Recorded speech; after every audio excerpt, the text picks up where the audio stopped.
610 का revision start करते हैं। रिवीजन में ऐसे 610 में अगर आप ऐसे देखोगे 610 1 लिखा हुआ, आई लिखा हुआ है बीच में रोमन नंबर में। अगर अपन ऐसे देखेंगे तो using the work of internal auditor, बीच में लिखा है आई, मतलब यूज करेंगे the work of internal auditors, और इंटरनल ऑडिटर का काम यूज करेंगे। सर इसका स्कोप क्या है भैया? सर उनका आप काम यूज कर लो सीधे सीधे इंटरनल ऑडिट फंक्शन का, या फिर आप क्या कर लो सर, आप यूज कर लो इंटरनल ऑडिटर्स को जो टू प्रोवाइड डायरेक्ट असिस्टेंस, मतलब उनको अपन डायरेक्ट असिस्टेंस के लिए यूज कर सकते हैं, मतलब डायरेक्ट हेल्प, डायरेक्ट उनसे काम करवा लेंगे अपन डायरेक्ट काम करवाने के लिए उसको बोलेंगे, असाइन करेंगे और बोलेंगे अपने जब काम करेंगे अपने डायरेक्शन, अपने सुपरविजन और उसका रिव्यू करेंगे। अपन कौन सर? एक्सटर्नल ऑडिटर है। सर अपन क्या करेंगे? यूज करेंगे इंटरनल ऑडिट फंक्शंस का। हाँ सर यूज कर सकते हैं, और उनको यूज कर सकते हैं, इंटरनल ऑडिटर्स को यूज कर सकते हैं टू प्रोवाइड डायरेक्ट असिस्टेंस दे, हमें हेल्प करें, मतलब उस हमारे काम में वो हमें असिस्ट करेंगे। और उस पर हम लोग क्या करेंगे सर? अंडर वो जो असिस्टेंस करेंगे हम अंडर हमारे डायरेक्शन, हमारी सुपरविजन, और हम उसका रिव्यू भी करेंगे, review of the external auditor. ये ऐसे अप्लाई नहीं होगा अगर एंटिटी के पास इंटरनल ऑडिट फंक्शन नहीं है। सर ये इंटरनल ऑडिट फंक्शन क्या है? सर इंटरनल ऑडिट फंक्शन आप अगर देखोगे तो उसमें गवर्नेंस होता है, रिस्क मैनेजमेंट होता है और इंटरनल कंट्रोल होता है। सर देखो आपको मैं समझाता हूँ इंटरनल ऑडिट फंक्शन का ऑब्जेक्टिव और स्कोप क्या होता है, मतलब इस इंटरनल ऑडिट फंक्शन के दायरे में क्या क्या आता है, स्कोप मतलब इसके अंदर क्या क्या आता है। सर ये क्या क्या कर सकते हैं इंटरनल ऑडिट फंक्शन में, ये लोग क्या करते हैं इंटरनल ऑडिटर्स वगैरह? तो activities relating to governance, activities relating to governance, activities relating to risk management, activities relating to internal control. तो सर आप देखो activities relating to internal control में आप देखो इवेल्युएशन करेंगे इंटरनल कंट्रोल का, इंटरनल कंट्रोल को इवेल्युएट करेंगे। भैया मेकर चेकर कंट्रोल है, सेग्रीगेशन ऑफ ड्यूटीज है, तो ये सारे कंट्रोल सही से है ना, तो ये अपन इवेल्युएट करेंगे। Evaluation of internal control, examination of financial information and operating information, financial और ऑपरेटिंग इन्फॉर्मेशन को क्या एग्जामिन करेंगे और रिव्यू करेंगे। ऑपरेटिंग एक्टिविटीज का रिव्यू करेंगे क्या सर? जो कंप्लाइंस हो रहा है कि नहीं विद लॉज एंड रेगुलेशंस का। उसके बाद में activities relating to risk management, अगर इंटरनल कंट्रोल सही से काम नहीं कर रहे, मतलब रिस्क है, तो अपने रिस्क मैनेजमेंट का भी काम है। आइडेंटिफाई करेंगे और इवेल्युएट करेंगे सिग्निफिकेंट रिस्क, अगर कोई सिग्निफिकेंट रिस्क है उसको आइडेंटिफाई करेंगे, और डिटेक्शन ऑफ फ्रॉड में भी इस पे अपन काम करेंगे। Activities relating to governance, governance मतलब एंटिटी चल कैसे रही है, एंटिटी के प्रोसेस देखेंगे, एथिक्स देखेंगे, वैल्यूज देखेंगे, परफॉर्मेंस मैनेजमेंट करेंगे, अकाउंटेबिलिटी सही से है कि नहीं है ये देखेंगे, और कम्युनिकेट करेंगे रिस्क एंड कंट्रोल इन्फॉर्म। ये तो बेसिक है objective and scope of internal audit function. तो इंटरनल ऑडिट क्या हुआ sir? Internal function of an entity design to evaluate and improve the effectiveness. ये क्या है सर? किस लिए डिजाइन हुआ? कि इवेल्युएट करो और उसके बाद में इंप्रूव करो। पहले क्या सर? इवेल्युएट करके इंप्रूव करेंगे, क्या क्या सर? एंटिटी का गवर्नेंस, रिस्क मैनेजमेंट, और क्या सर? इंटरनल कंट्रोल के प्रोसेसेस, मतलब इंटरनल कंट्रोल।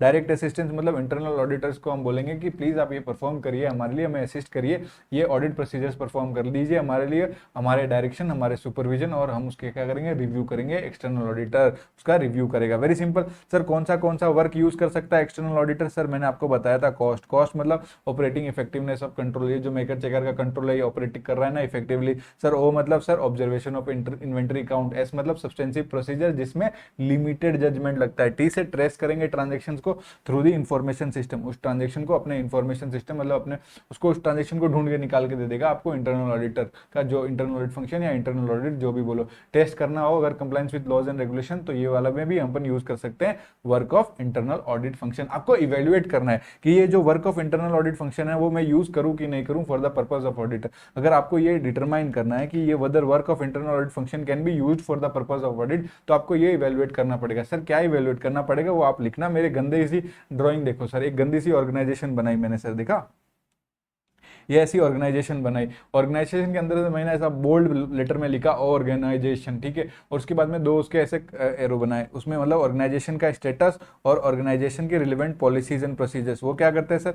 वो सपोर्ट करते हैं जो ऑर्गेनाइजेशन की स्टेटस है, जो पॉलिसीज एंड प्रोसीजर्स है, वो एरो दे के सपोर्ट दिया हुआ है। यहाँ पे देखो सपोर्ट क्या दिया हुआ है कि वो सपोर्ट करते हैं। ऑब्जेक्टिविटी मतलब ये इंटरनल ऑडिटर है, वो ओ बना दो बहुत बड़ा, उसके अंदर ये इंटरनल ऑडिटर का मुंह बना दो, ये खुश है सर, ये इंटरनल ऑडिटर की ऑब्जेक्टिविटी को सपोर्ट करता है। जो ऑर्गेनाइजेशन का स्टेटस है, पॉलिसीज एंड प्रोसीजर्स है, वो अगर सपोर्ट करता है ऑब्जेक्टिविटी ऑफ इंटरनल ऑडिटर को, तो आप ये वाला डिसीजन मतलब आपको डिसाइड करना है कि मैं ये जो वर्क है ना इंटरनल ऑडिट फंक्शन का वो यूज करूं कि नहीं करूं। तो आपको ये तीन चीज इवेल्युएट करनी पड़ेगी। Extend to which the organization status और पॉलिसीज एंड प्रोसीजर सपोर्ट करते हैं ऑब्जेक्टिविटी ऑफ इंटरनल ऑडिटर को। सर ये ऑब्जेक्टिविटी का मतलब क्या? बायसनेस नहीं होनी चाहिए, फेवरेटिज्म नहीं कर रहा है वो, मतलब सबके लिए इक्वल है, समझ गए।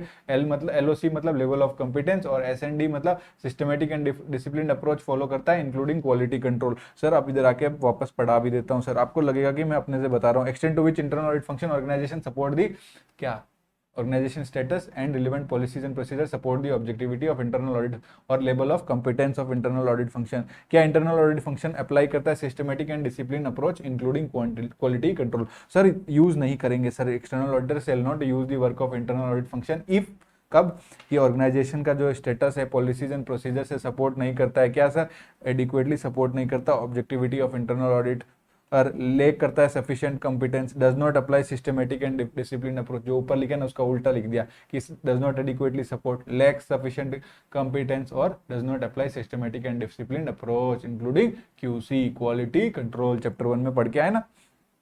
सर आपको डिटरमाइन करना है नेचर एंड एक्सटेंट, मतलब कौन सा वर्क, कोई नहीं बैटरी कम है तो कोई टेंशन नहीं, nature and extent of work of internal audit function that can be used. तो डिटरमाइनिंग द नेचर मतलब कौन सा टाइप का काम किस एक्सटेंट तक आप यूज कर सकते हो work of internal audit function, तो आपको ऐसे याद करना है। कैसे याद करना है सर, नेचर, क्वेश्चन में लिखा ना कि नेचर एंड एक्सटेंट, लिखा है ना सर, आपको डिटरमाइन करना है nature and extent of work जो इंटरनल ऑडिट फंक्शंस का यूज किया सकता है। तो आप लिखो नेचर एंड एक्सटेंट, उसमें क्या करेंगे, नेचर एंड एक्सटेंट में अपन क्या करेंगे, एसजे मतलब सिग्निफिकेंट जजमेंट, आप पूरा लिखना सिग्निफिकेंट जजमेंट, उसको कम्युनिकेट कर देंगे टीसीडब्ल्यूजी को, तो लिख देना 260 में कम्युनिकेट करते हैं विद टीसीडब्ल्यूजी। अब इधर आओ सर, एक्सटर्नल ऑडिटर कंसीडर करेगा नेचर एंड एक्सटेंट मतलब nature and scope of work जो परफॉर्म किया इंटरनल ऑडिट फंक्शन ने, तो इससे याद रहेगा नेचर एंड स्कोप, बात खत्म।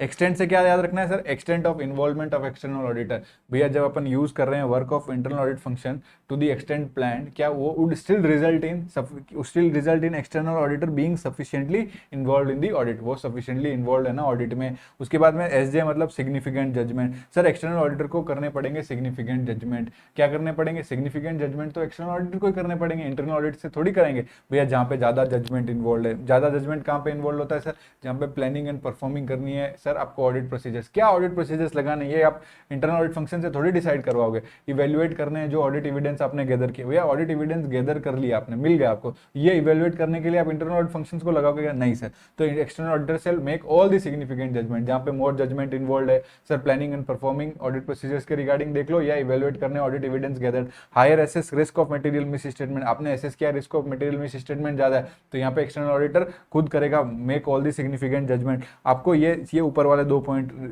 कॉपीड है कि भैया लोअर लेवल ऑफ कॉम्पिटेंस है, मतलब आपको उसकी काबिलियत पे डाउट है, कॉम्पिटेंस मतलब लोअर लेवल ऑफ कॉम्पिटेंस, उसकी काबिलियत, इंटरनल ऑडिट फंक्शन की काबिलियत पे आपको डाउट है, उसको लगता है, आपको लगता है कि वो कॉम्पिटेंट नहीं है, जो आपने ये जो internal audit function organisation status था, रिलेवेंट पॉलिसीज एंड प्रोसीजर्स था, वो एडिक्वेटली सपोर्ट करता है objectivity of internal audit function को, इंटरनल ऑडिटर्स को, तो यहाँ पे अपन लेस मतलब वो कम सपोर्ट करता है, या फिर लोअर लेवल ऑफ कॉम्पिटेंस है, या फिर मोर जजमेंट है, या फिर higher risk of material misstatement है, तो इस सारे केसेस में सिग्निफिकेंट जजमेंट कौन करेगा, एक्सटर्नल ऑडिटर ही करेगा।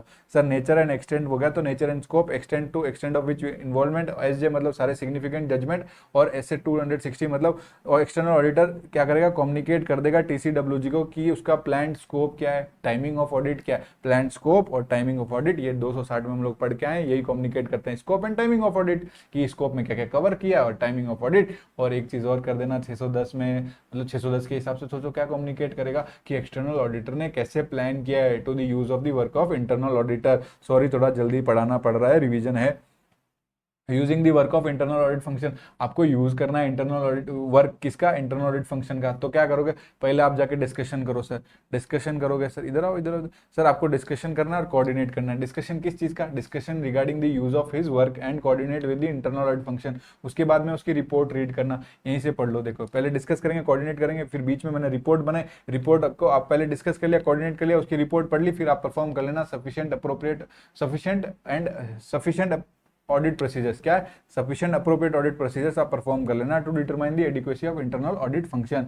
और जो वर्क परफॉर्म हुआ है वो क्या है, प्रॉपर्ली प्लान्ड है, रिव्यूड है, डॉक्यूमेंटेड है, सुपरवाइज्ड है, और sufficient appropriate audit evidence obtained हुआ है, और कंक्लूजन जो रीच हुए हैं अप्रोप्रिएट है, इसका आप क्या कर लोगे, इसका इवेल्युएशन कर लोगे। सर आप क्या क्या बोल रहे हो, इधर आओ। जब आप यूज कर रहे हो दी work of internal audit function, तो आपको क्या करना है, डिस्कशन करना है regarding the planned use of its work, कि मैं इस हिसाब से आपका वर्क यूज करूंगा, और कोऑर्डिनेशन करना विद इंटरनल ऑडिट फंक्शन। आप एक्सटर्नल ऑडिट क्या करेगा, रीड करेगा reports of internal audit function relating to the work of the function that the external auditor plan to uses, वो जो प्लान कर रहा है उस वर्क से रिलेटेड वो रिपोर्ट्स वो रीड करेगा। एक्सटर्नल ऑडिटर क्या करेगा, सफिशिएंट ऑडिट प्रोसीजर्स परफॉर्म करेगा to determine the adequacy of internal audit function, और इवेल्युएट करेगा कि जो ये वर्क परफॉर्म्ड हुआ है वो properly plan, perform, supervise, reviewed and documented है ना, sufficient appropriate audit evidence obtain हुआ है, और जो कंक्लूजंस रीच्ड है वो अप्रोप्रिएट है। भैया नेचर एंड एक्सटेंट की कितना नेचर कितना एक्सटेंट तक एक्सटर्नल ऑडिटर प्रोसीजर्स, मतलब नेचर एंड एक्सटेंट मतलब कितना उसका अपन nature and extent of work अपन यूज करेंगे, ये किस पे डिपेंड होता है, ये किस पे रिस्पॉन्सिव है, ये रिस्पॉन्सिव है कि एक्सटर्नल ऑडिटर का जो इवेल्युएशन है सर वो किस चीज का इवेल्युएशन, ये same 4 point, amount of judgement, assess risk of material misstatement, internal audit का जो ऑर्गेनाइजेशन का फंक्शन है वो कितना सपोर्ट करता है, और ले लो क्या सपोर्ट करता है सर, सपोर्ट करता है sir objectivity of internal auditors, ये लाइन में तीसरी बार बोल रहा हूँ भूलना नहीं है, और लेवल ऑफ कॉम्पिटेंस। तो ये इधर देखो ये चारों point same ditto ditto report है।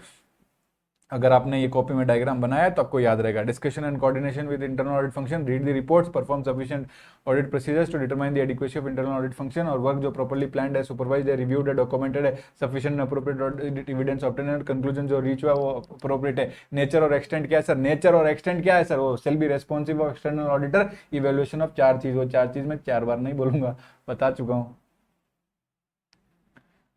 External auditor shall not use an internal auditor to provide direct assistance, भैया एक्सटर्नल ऑडिटर इनको डायरेक्ट असिस्टेंस के लिए यूज मत करना इंटरनल ऑडिटर्स को।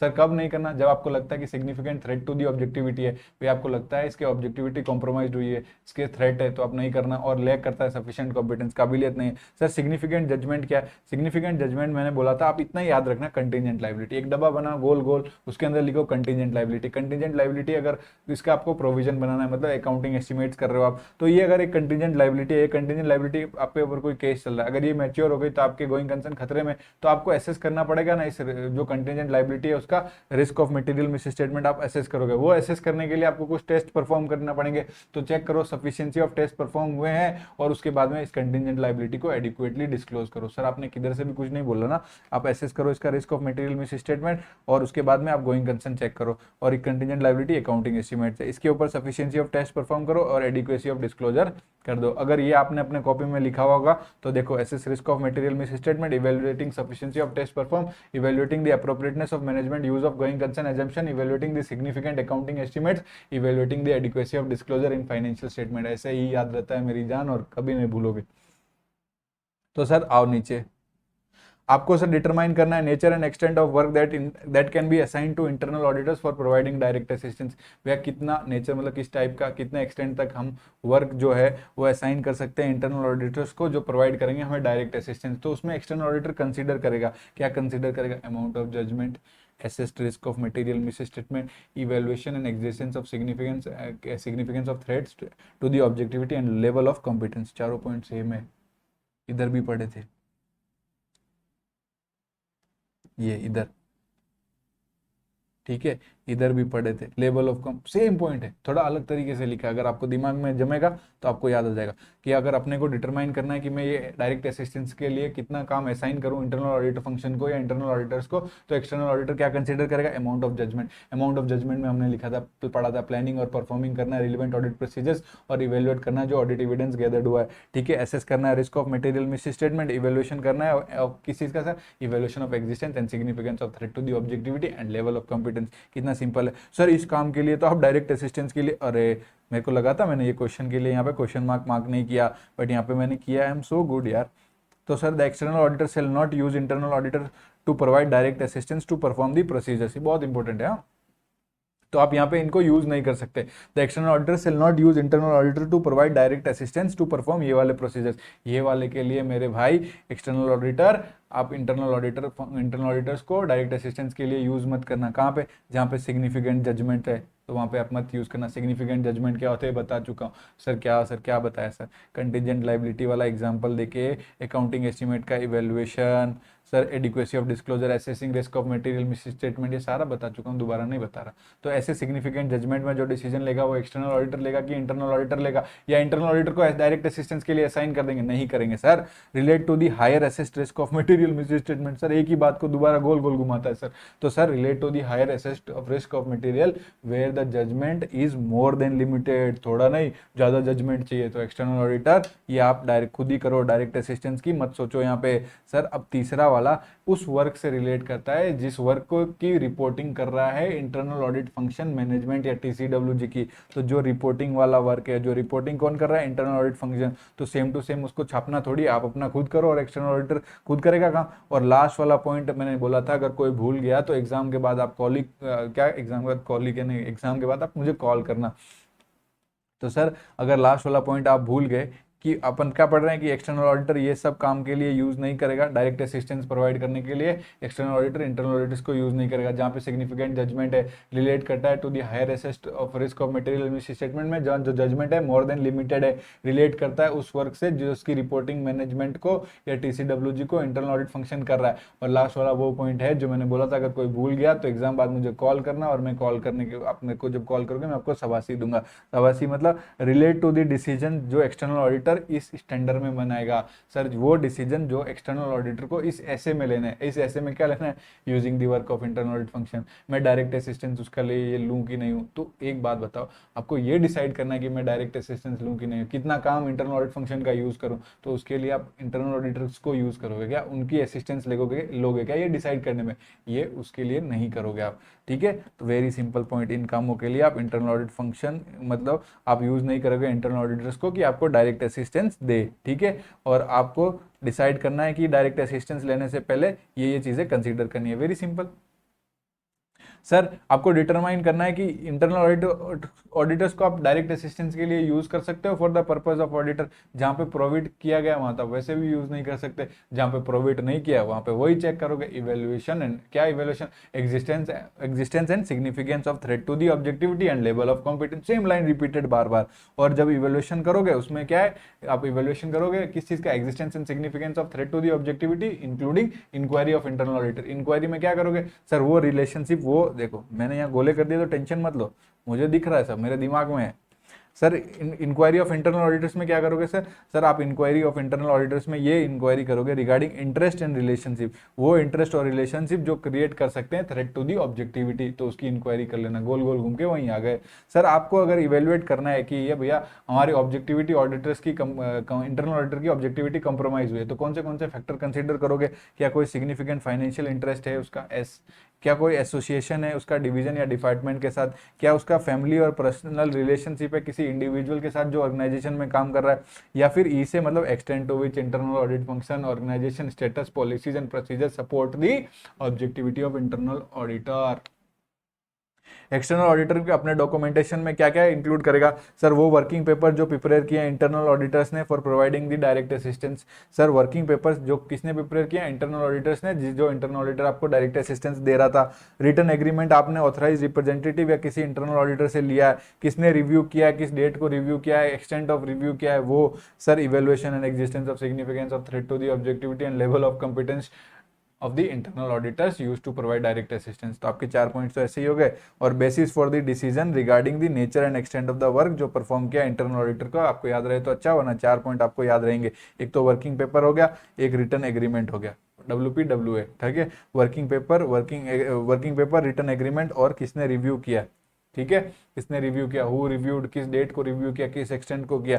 और ये इवैल्यूएशन और existence and significance of threat to the objectivity of internal audit and level of competence of the internal auditors जिन्होंने आपको डायरेक्ट असिस्टेंस दिया है, ये वाली लाइन तो आप हर क्वेश्चन के आंसर में लिख सकते हो क्योंकि हर जगह रिपीटेड है। ठीक है, तो आपका इंटरनल ऑडिट फंक्शन का स्टैंडर्ड 610 खत्म हो गया और इसको अपन ने 20 मिनट में रिवाइज भी कर लिया। अपन अब करेंगे 620 अगले क्लास में। ठीक है, थैंक यू सो मच दोस्तों।